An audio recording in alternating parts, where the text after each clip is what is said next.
Passion, kita semua pasti pernah dengar kata itu kan? Satu kata yang kayaknya ngejanjiin segalanya, tapi di sisi lain justru bisa jadi sumber kebingungan paling gede. Nah, di pembahasan kali ini kita bakal bongkar paradoks di baliknya. Ikuti passionmu. Wah, kayaknya ini nasihat paling umum sedunia ya. Kita dengar di mana-mana, dari pidato wisuda sampai bio Instagram. Simple banget kedengarannya. Dan bener banget. Tapi, gimana kalau nasihat yang super populer ini sebenarnya keliru atau malah berbahaya? Nah, ini nih pertanyaan besar yang mau kita bedah bareng-bareng. Dan jujur aja, budaya kita tuh kayak terobsesi banget sama ini. CEO, seniman, influencer, semua ceritanya mirip-mirip. Temukan passionmu dan kamu nggak akan merasa kerja sehari pun. Wah, kedengarannya kayak mimpi jadi nyata ya kan? Tapi ada nggak sih sisi lain yang nggak mereka ceritain ke kita?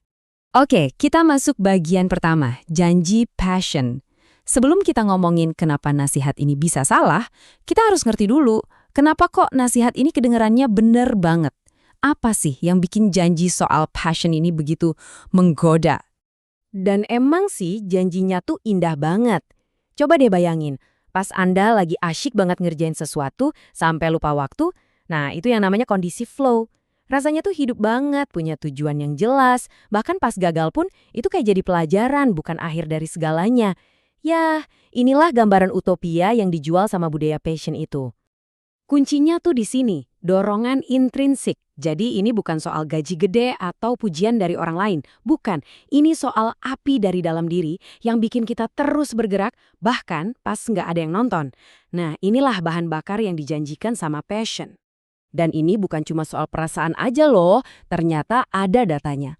Bayangin ya, cuma dengan nyempetin waktu buat ngejalanin hobi atau minat, tingkat stres kita itu bisa turun sampai sepertiganya. Angka 34% ini bukti ilmiah kalau passion itu, ya, menyehatkan. Terus masalahnya di mana dong? Oke, sekarang kita masuk ke bagian kedua, jebakan tersembunyi.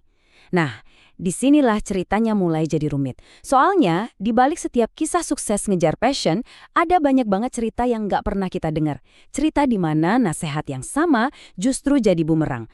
Ini dia nih, jurang pemisah antara ekspektasi dan realita.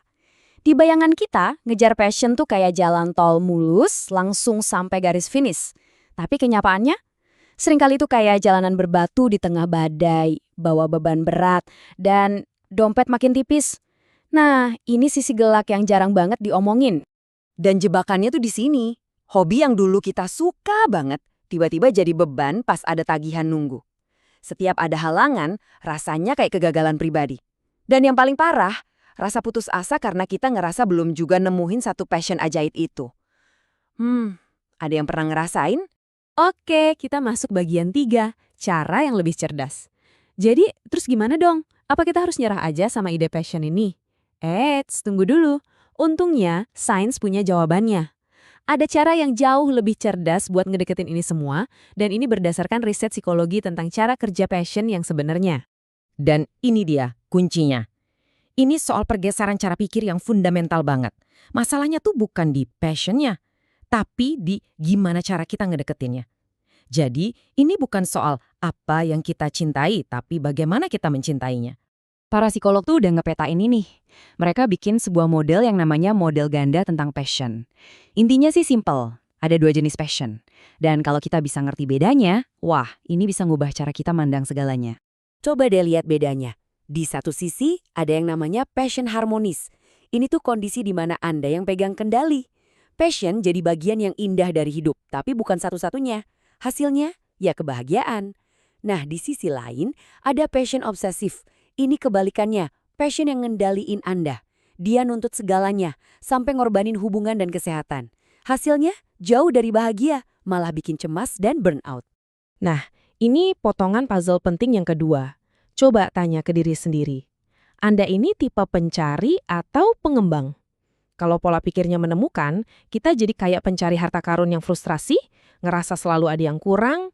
Sebaliknya, kalau pola pikirnya mengembangkan, kita jadi kayak tukang kebun. Kita tanam bibit rasa penasaran, kita siramin pakai usaha, dan dengan sabar kita lihat dia tumbuh jadi sesuatu yang keren. Kira-kira mana yang kedengarannya lebih sehat? Oke, bagian terakhir nih. Mempraktikkan passion. Udah cukup teorinya? Sekarang gimana caranya? kita ngelakuin ini di kehidupan nyata. Anggap aja ini toolkit buat Anda mulai ngebangun passion yang sehat. Ini dia peta jalannya. Pertama, coba deh pakai pola pikir si tukang kebun tadi. Eksplorasi aja rasa penasaran, santai, tanpa tekanan. Kedua, cari harmoninya. Pastiin passion itu ngasih energi, bukan malah nyedot energi dari aspek hidup yang lain. Ketiga, seimbangin. Passion itu harus bisa jalan bareng sama tanggung jawab. Dan yang paling penting, nomor 4, mulai dari yang kecil-kecil aja dulu. Coba jadiin proyek sampingan, jangan langsung resign, eksperimen. Angela Duckworth, penulis buku Grit, ngomongin ini dengan keren banget. Idenya tuh sebenarnya radikal. Passion itu bukan sesuatu yang kita punya di awal. Tapi passion itu adalah sesuatu yang kita dapetin sebagai hadiah, karena kita terus terlibat dan bertumbuh di suatu bidang. Jadi passion itu bukan ditemukan, tapi dibangun. Jadi, kalau ada satu hal yang perlu banget diingat dari pembahasan kita kali ini, ya ini dia. Passion itu ada untuk melayani hidup Anda, bukan hidup Anda yang melayani passion. Passion itu harusnya kayak pohon yang ngasih kita keteduhan dan buah, bukan pohon rakus yang nyedot semua air sampai nggak ada yang tersisa buat hal lain. Oke, sebagai penutup, saya mau kasih tantangan kecil. Coba deh, mulai sekarang ganti pertanyaannya. Bukan lagi apa sih passionku, tapi coba tanya, aku bisa jadi passionate tentang apa ya? Lepasin aja tekanan buat nemuin satu jawaban sempurna. Nikmatin kebebasan buat ngejelajahin banyak kemungkinan. Karena pada akhirnya ini bukan soal nemuin tujuan akhir, tapi soal menikmati perjalanannya.